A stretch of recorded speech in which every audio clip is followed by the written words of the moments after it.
2025 മുതൽ 26 വരെ Indian super league സീസണിലെ തങ്ങളുടെ ആദ്യ ജയം സ്വന്തമാക്കി ചെന്നൈയിൻ എഫ് സി. ഏറെ ആകാംക്ഷയോടെ കാത്തിരുന്ന സതേൺ ഡെർബിയിൽ ചിരവൈരികളായ കേരള ബ്ലാസ്റ്റേഴ്സ് എഫ് സിയെ ഏകപക്ഷീയമായ ഒരു ഗോളിന് തകർത്തുവിട്ടാണ് ചെന്നൈയിൻ ഈ വിജയം നേടിയത്. നിർണായകമായ ഈ പോരാട്ടം 2026 മാർച്ച് 7 ശനിയാഴ്ച കൊച്ചിയിലെ ജവഹർലാൽ നെഹ്റു സ്റ്റേഡിയത്തിലാണ് നടന്നത്. ഇമ്രാൻഖാനാണ് മത്സരത്തിലെ ഏക ഗോൾ നേടിയത്. ആദ്യ പകുതിയുടെ 42-ാം മിനിറ്റിൽ ഇമ്രാൻഖാൻ തൊടുത്ത ഷോട്ട് ഒരു ഡിഫ്ലക്ഷനിലൂടെ വലയിലെത്തിയപ്പോൾ അത് മത്സരത്തിന്റെ ഗതി നിർണ്ണയിച്ചു. ചെന്നൈയിന് നിർണായകമായ 3 പോയിന്റുകൾ നേടിക്കൊടുക്കുകയും ചെയ്തു. ഈ വിജയം ചെന്നൈയിനെ സംബന്ധിച്ച് ഏറെ നിർണായകമാണ്. ഈ സീസണിലെ അവരുടെ ആദ്യ ജയമാണിത്. അതേസമയം തുടർച്ചയായി 4ാം തോൽവി ഏറ്റുവാങ്ങിയ കേരള ബ്ലാസ്റ്റേഴ്സിന് ഇത് വലിയൊരു തിരിച്ചടിയായി അവരുടെ പ്രതിസന്ധി കൂടുതൽ രൂക്ഷമാക്കുകയും ചെയ്തു. ഈ തോൽവിയോടെ ലീഗിന്റെ പ്രാഥമിക ഘട്ടത്തിൽ ഒരു പോയിന്റ് പോലും നേടാൻ കൊച്ചിൻ ടീമിന് കഴിഞ്ഞിട്ടില്ല. സതേൺ ഡെർബി അതിന്റെ കടുത്ത പോരാട്ട വീര്യത്തിനും ആവേശം നിറഞ്ഞ ആരാധക പിന്തുണക്കും പേരുകേട്ടതാണ്. ഈ മത്സരവും അതിനൊരു അപവാദമായിരുന്നില്ല. ഐഎസ്എല്ലിന്റെ ഈ കടുപ്പമേറിയ സീസണിൽ ഇരു ടീമുകൾക്കും ഈ മത്സരത്തിന്റെ പ്രാധാന്യം വിളിച്ചോതുന്നതായിരുന്നു കളിക്കളത്തിലെ ഓരോ നീക്കവും. ഈ വിജയത്തോടെ ചെന്നൈയിന് വലിയൊരു ഉണർവ് ലഭിച്ചു. ഇത് അവർക്ക് മുന്നോട്ട് കുതിക്കാൻ ആവശ്യമായ ഊർജ്ജം പകരും. എന്നാൽ ബ്ലാസ്റ്റേഴ്സിനെ സംബന്ധിച്ച് ലീഗിൽ തങ്ങളുടെ ഭാഗ്യം തിരികെ പിടിക്കാനും ആദ്യ പോയിന്റുകൾ നേടാനും വർദ്ധിച്ച സമ്മർദ്ദത്തിലാണ്. കളി മൊത്തത്തിൽ ഒരു കയറ്റവും ഇറക്കവും ഒക്കെ കാണാമായിരുന്നു. ചെന്നൈയിൻ എഫ് സി ആയിരുന്നു തുടക്കം മുതൽ ആക്രമിച്ചു കളിച്ചത്. കളി തങ്ങളുടെ വരുതിയിലാക്കാൻ അവർക്ക് നല്ല താൽപ്പര്യമുണ്ടായിരുന്നു. അവരുടെ ഈ ആക്രമണോത്സുകമായ തുടക്കം നല്ല ചില നീക്കങ്ങൾക്ക് വഴിവെച്ചു. കളിയിലെ ആദ്യത്തെ 1/4 മണിക്കൂർ ഏകദേശം അവർക്ക് അനുകൂലമായിരുന്നു. എന്നാൽ പതിയെ കേരള ബ്ലാസ്റ്റേഴ്സ് കളിയിലേക്ക് തിരിച്ചുവന്നു. പുതിയൊരു ഊർജ്ജത്തോടെ സ്വന്തം ആക്രമണങ്ങൾക്ക് ഒരു താളം കണ്ടെത്താൻ അവർ ശ്രമിച്ചു. കളി തിരിച്ചുപിടിക്കാനുള്ള ബ്ലാസ്റ്റേഴ്സിന്റെ ശ്രമങ്ങൾക്കിടയിലും 42-ാം മിനിറ്റിൽ ചെന്നൈയിന്റെ ഇമ്രാൻഖാൻ സമനിലപ്പൂട്ട് പൊട്ടിച്ചു. ഒരു ഡിഫ്ലക്ഷനിലൂടെ അയാളുടെ ഷോട്ട് വലയിലെത്തി. ആദ്യ പകുതി തീരുന്നതിന് തൊട്ടുമുമ്പ് ചെന്നൈയിന് അതൊരു നിർണായക ലീഡായി. രണ്ടാം പകുതിയിൽ അതായത് കേരള ബ്ലാസ്റ്റേഴ്സിന്റെ ആവേശക്കാരായ ആരാധകർ ടീമിന് പൂർണ്ണ പിന്തുണയുമായി എത്തി. ഒരു സമനില ഗോളിനായി അവർ വിട്ടുകൊടുക്കാതെ പൊരുതി. ആതിഥേയർക്ക് 4ഓളം നല്ല ഗോളവസരങ്ങൾ കിട്ടിയെങ്കിലും അതൊന്നും ഗോളാക്കി മാറ്റാൻ അവർക്ക് കഴിഞ്ഞില്ല. ഫിനിഷിംഗിൽ അവർക്ക് പിഴച്ചു. ചെന്നൈയിൻ എഫ് സിയുടെ ഗോൾ കീപ്പർ മുഹമ്മദ് നവാസ് ഒരു നിർണായക താരമായി മാറി. വിക്ടർ ബെർട്ടോമ്യുവിന്റെ അടുത്തുനിന്നുള്ള 2 ശ്രമങ്ങൾ അദ്ദേഹം അതിഗംഭീരമായ ഇരട്ട സേവിലൂടെ തടഞ്ഞു. പിന്നീട് കെവിൻ യോക്ക് ഒരുക്കിയ അവസരത്തിൽ നിഹാൽ സുധീഷിന്റെ ഷോട്ട് ക്രോസ്ബാറിൽ തട്ടിത്തെറിച്ചു.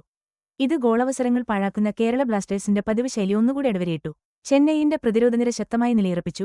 കടുത്ത ബ്ലാസ്റ്റേഴ്സിനെതിരെ തങ്ങളുടെ നേരിയ ലീഡ് അവർ കാത്തുസൂക്ഷിച്ചു. കഴിഞ്ഞ ശനിയാഴ്ച നടന്ന സതേൺ ഡെർബിയുടെ ഫലം 2025 മുതൽ 26 വരെ ഐഎസ്എൽ പോയിന്റ് നിലയിൽ ചെന്നൈയിൻ എഫ് സിക്കും കേരള ബ്ലാസ്റ്റേഴ്സ് എഫ് സിക്കും ഒരുപോലെ വലിയ സ്വാധീനം ചെലുത്തിയിട്ടുണ്ട്. 1 മുതൽ 0 വരെ ജയിച്ചതോടെ ചെന്നൈയിൻ എഫ് സി താൽക്കാലികമായി ലീഗ് ടേബിളിൽ 8ാം സ്ഥാനത്തേക്കെത്തി. കളിച്ച 4 മത്സരങ്ങളിൽ നിന്ന് 4 പോയിന്റാണ് അവർ ഇതുവരെ സ്വന്തമാക്കിയത്. ഈ ആദ്യ ജയം അവർക്ക് വലിയൊരു ആത്മവിശ്വാസം നൽകുന്നുണ്ട്. സീസൺ മുന്നോട്ടു പോകുമ്പോൾ ഇതിൽ നിന്ന് കെട്ടിപ്പടുത്ത് മുന്നേറാൻ ഇതൊരു അടിത്തറയാകും. എന്നാൽ മറുഭാഗത്ത് കേരള ബ്ലാസ്റ്റേഴ്സ് എഫ് സി 12ാം സ്ഥാനത്ത് തന്നെ തുടർന്നു. 4 കളികൾ കഴിഞ്ഞിട്ടും അവർക്ക് ഒരു പോയിന്റ് പോലും നേടാനായിട്ടില്ല.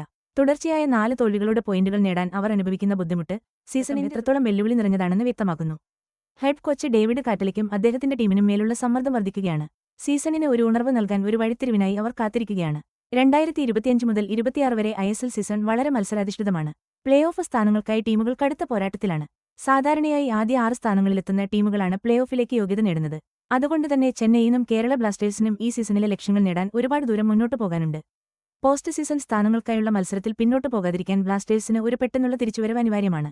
അതേസമയം ചെന്നൈയിൻ ഈ വിജയം മുതലെടുത്ത് സ്ഥിരത നിലനിർത്താനാണ് ശ്രമിക്കുക. പുതിയ കളിക്കാരെ ഒക്കെ കൊണ്ടുവന്നും പ്രധാന താരങ്ങളെ നിലനിർത്തിയും അടിമുടി മാറിയ ഒരു ടീമുമായാണ് 2 ക്ലബ്ബുകളും ഈ 2025 മുതൽ 26 വരെ ഐഎസ്എൽ സീസണിൽ കളിക്കാനെത്തുന്നത്. ഹെഡ് കോച്ച് ക്ലിഫോർഡ് മിറാണ്ടയുടെ കീഴിൽ ചെന്നൈയിൻ എഫ് സി ഈ സീസണിലേക്കുള്ള 29 അംഗ ടീമിനെ പ്രഖ്യാപിച്ചത് 2026 ഫെബ്രുവരി 13-നാണ്. കഴിഞ്ഞ സീസണിലെ പാളിച്ചകളൊക്കെ പരിഹരിക്കാൻ ലക്ഷ്യമിട്ടാണ് ഈ ടീമിനെ ഒരുക്കിയിരിക്കുന്നത്. ചെന്നൈയിന്റെ പ്രധാനപ്പെട്ട വിദേശ താരങ്ങളിലേക്ക് വന്നാൽ ബ്രസീലിയൻ പ്രതിരോധ താരങ്ങളായ എൽസിഞ്ഞോയും എഡ്വാർഡോ കാവവും സ്പാനിഷ് മധ്യനിര താരങ്ങളായ ആൽബർട്ടോ നൊഗ്വേരയും ഇനിഗോ മാർട്ടിനും മൊറോക്കൻ മധ്യനിര താരമായ മുഹമ്മദ് ബെമ്മേമറുമൊക്കെയാണ് ടീമിലുള്ളത്. ഡാനിയൽ ചിമാചുക്കുവും ടീമിലേക്ക് തിരിച്ചെത്തിയത് മുന്നേറ്റനിരക്ക് കൂടുതൽ അനുഭവസമ്പത്ത് നൽകുമെന്നാണ് പ്രതീക്ഷിക്കുന്നത്. എല്ലാ പൊസിഷനുകളിലും മികച്ച ലീഡർഷിപ്പും കായികക്ഷമതയും അതുപോലെ ഏത് റോളിലും കളിക്കാൻ കഴിവുള്ളവരെയും കൊണ്ടുവന്ന് ടീമിനെ സന്തുലിതമാക്കാനാണ് ഇവർ ശ്രമിക്കുന്നത്. ആൽബർട്ടോ നൊഗ്വേരയെയും മുഹമ്മദ് ബെമ്മേമറയും പോലുള്ളവരുടെ വരവ് ടീമിന്റെ ക്രിയേറ്റിവിറ്റിയും പന്ത് പിടിച്ചെടുക്കാനുള്ള കഴിവും കൂട്ടുമെന്നാണ് പ്രതീക്ഷ. കേരള ബ്ലാസ്റ്റേഴ്സ് എഫ് സിയും 2026 ഫെബ്രുവരി 13-ന് 2025 മുതൽ 26 വരെ ഐഎസ്എൽ സീസണിലേക്കുള്ള തങ്ങളുടെ ടീമിനെ പ്രഖ്യാപിച്ചു. ഹെഡ് കോച്ച് ഡേവിഡ് കാറ്റാലിയുടെ കീഴിൽ സന്തുലിതാവസ്ഥയ്ക്കും സാഹചര്യങ്ങളുമായി ഇണങ്ങിച്ചേരാനുള്ള കഴിവിനും ഊന്നൽ നൽകിക്കൊണ്ടുള്ള ഒരു ടീമിനെയാണ് അവർ ഒരുക്കിയിരിക്കുന്നത്. ഗോൾ വല കാക്കാൻ പ്രധാനമായും സച്ചിൻ സുരേഷും ആഷിഷ് ഷെയ്ഖുമാണ് ഉള്ളത്. പ്രതിരോധ നിരയിലേക്ക് വന്നാൽ വിദേശ സെന്റർ ബാക്കായ ഓമർ ബാ ഇന്ത്യൻ അണ്ടർ-23 ക്യാപ്റ്റൻ ബികാഷ് ഇംനാമിനൊപ്പം അനുഭവസമ്പത്ത് നൽകുന്നുണ്ട്. മധ്യനിരയിൽ കളിയുടെ വേഗത നിയന്ത്രിക്കുന്നതിനും മുന്നേറ്റങ്ങളെ കൂട്ടിയിണക്കുന്നതിനും മാൾട്ടൻ റൂസും വിപിൻ മോഹനനും നിർണായക പങ്കുവഹിക്കും. സ്പാനിഷ് സ്ട്രൈക്കറായ വിക്ടർ ബെർട്ടോമ്യുവും ഫ്രഞ്ച് വിങ്ങറായ കെവിൻ യോക്കും ചേർന്നാണ് മുന്നേറ്റനിരയെ നയിക്കുന്നത്. ഇത് ടീമിന് തന്ത്രപരമായ വഴക്കം നൽകുമെന്നും പ്രതീക്ഷിക്കാം. 2025 മുതൽ 26 വരെ ഇന്ത്യൻ സൂപ്പർ ലീഗ് സീസൺ ഇപ്പോൾ ഗംഭീരമായി നടന്നുകൊണ്ടിരിക്കുകയാണ്. 2026 ഫെബ്രുവരി 14-ന് തുടങ്ങിയ ഈ സീസൺ മെയ് 17 വരെ നീണ്ടുനിൽക്കും. മൊത്തം 91 മത്സരങ്ങളാണ് ഈ സീസണിലുണ്ടാകുക. കഴിവുറ്റ താരങ്ങളുടെയും തീപാറുന്ന മത്സരങ്ങളുടെയും ഒരു വലിയ കളരിയായി ഈ ലീഗ് ഇപ്പോഴും തുടരുകയാണ്. ഇന്ത്യയിലും ലോകമെമ്പാടും വലിയ ശ്രദ്ധയാണ് ഈ ലീഗ് നേടുന്നത്. കേരള ബ്ലാസ്റ്റേഴ്സ് ചെന്നൈയിൻ എഫ്.സി മത്സരം കൂടാതെ 2026 മാർച്ച് 7 വേറെയും പ്രധാനപ്പെട്ട മത്സരങ്ങൾ നടന്നു. പ്രധാനമായും എടുത്തുപറയേണ്ടത് ബംഗളൂരു എഫ്.സി 2-1 വരെ മുഹമ്മദൻ സ്പോർട്ടിംഗ് ക്ലബിനെ തോൽപ്പിച്ചു എന്നതാണ്.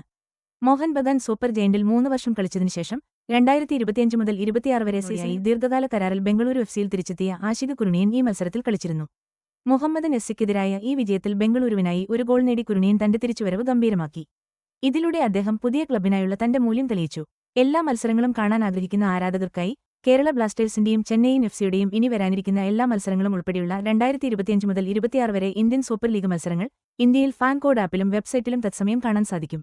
കൂടാതെ ഈ മത്സരങ്ങളുടെ ടെലിവിഷൻ സംപ്രേക്ഷണം ഇന്ത്യയിൽ സോണി 10 ചാനലിൽ ലഭ്യമാണ്. ലീഗ് പോയിന്റ് ടേബിൾ ഓരോ ദിവസവും മാറുമറിയുകയാണ്. സീസണിന്റെ തുടക്കത്തിൽ മോഹൻ ബഗാൻ സൂപ്പർ ജയന്റിനെപ്പോലുള്ള ടീമുകളാണ് മുന്നിട്ട് നിൽക്കുന്നത്.